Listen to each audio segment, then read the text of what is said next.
I was in the process of trying to get into Peking to study Mandarin, and I had asked one of my professors to find me a summer job in Hong Kong. He was very close friends with Raymond Chow, who had just left Shaw Brothers to form his own production company, Golden Harvest. So I was offered a job for 12 months as an office boy if I paid my own way to Hong Kong. I accepted. I paid my own way to Hong Kong. And Raymond Chow met me 2 days after I arrived, and in trying to explain what a film company was, he said, you can either be in production or you can be in distribution. And I said, well, I don't speak Cantonese, so maybe you better put me in distribution. He put me in distribution. That lasted all of 2 months until they needed a producer on a picture called Return of the Dragon, which was just coming back from Italy with Chuck Norris and Bruce Lee. And I was put on the picture as a translator. A month later, when that film finished, Raymond and Bruce came to Los Angeles to negotiate the co-production deal on Enter the Dragon, and I was made the producer on the picture. Bruce is a very complex human being. First of all, there was no pretense about Bruce Lee. He was very much aware of who he was, what his roots were, what his background was. He was very proud of being Chinese.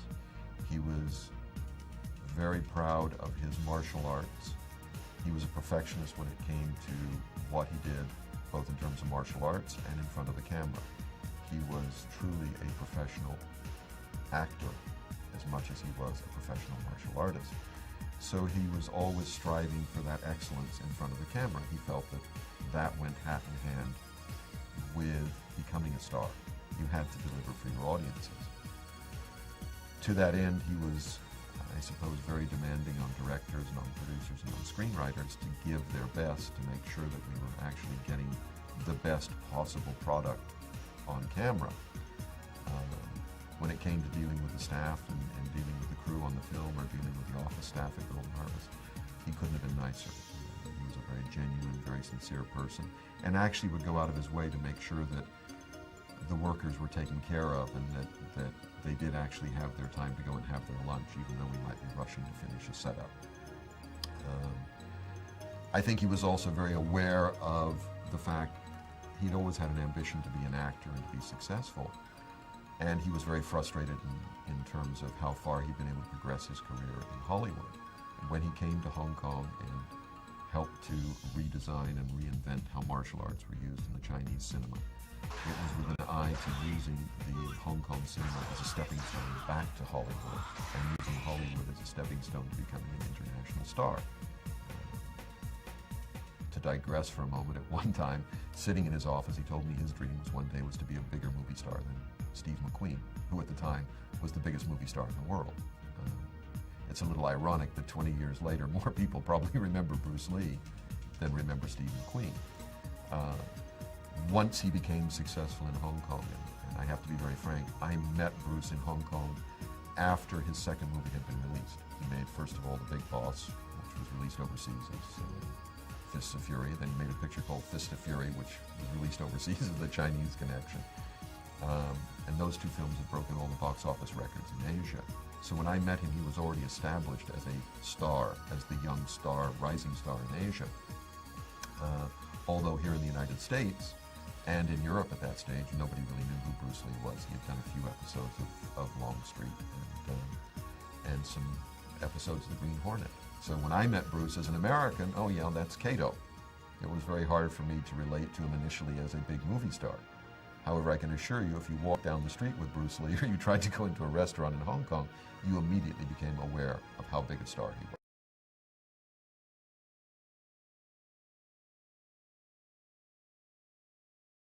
was. And there was no star bigger than Bruce Lee in Asia. And I would probably say, even to this day, there is no star, certainly there is no Asian film star that has ever achieved the level of recognition and popular appeal that Bruce Lee had and continues to have to this day. It's a very different world today than it was, what's that, 24, 25 years ago. The Vietnam War was still going on. Martin Luther King had just recently been assassinated in the United States, and racial relationships in America were certainly much more stressed than they are today. The sensitivities of Hollywood were very different in those days than they are today, where everybody is politically correct in Hollywood. I think the stories of Bruce and his run-ins with the Hollywood system are fairly well known to everyone. The story of how the TV series Kung Fu was developed, originally for Bruce to star. And the networks basically said they wouldn't use a Chinese in the leading role of the series. After Bruce died, I came back to the States, interviewed Sterling Silliphant, who had also created Streets of San Francisco, and he confirmed the story about the fact that the network really wouldn't let him build up Bruce's part any larger than it was.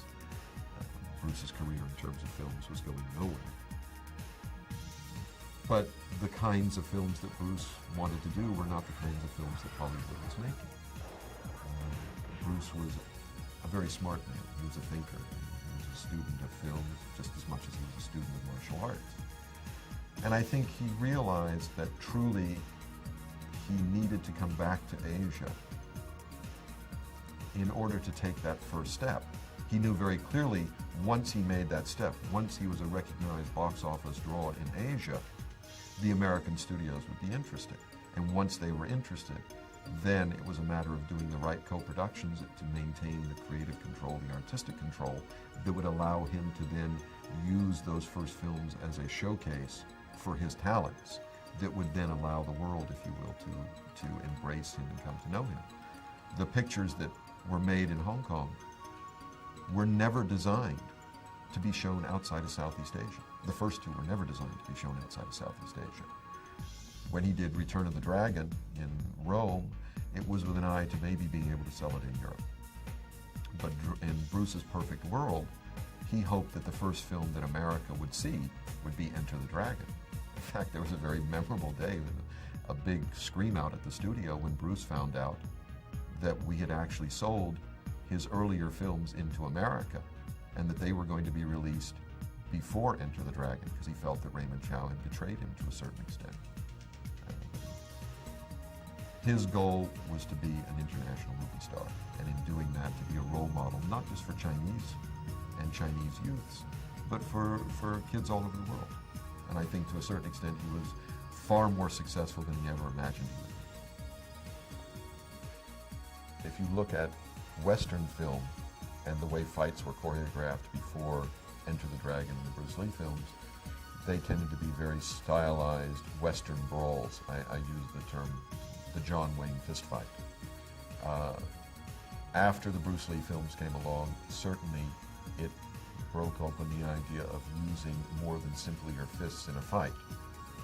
I think in terms of the Chinese film industry, it was totally revolutionary. You look at the martial arts films, or actually the Chinese films in general that predate Bruce Lee, the Kung Fu was very stylized and almost laughable to watch. And the swordplay movies were very big. When Bruce achieved success in Hong Kong, very quickly they stopped making swordplay movies and started making nothing but martial arts movies.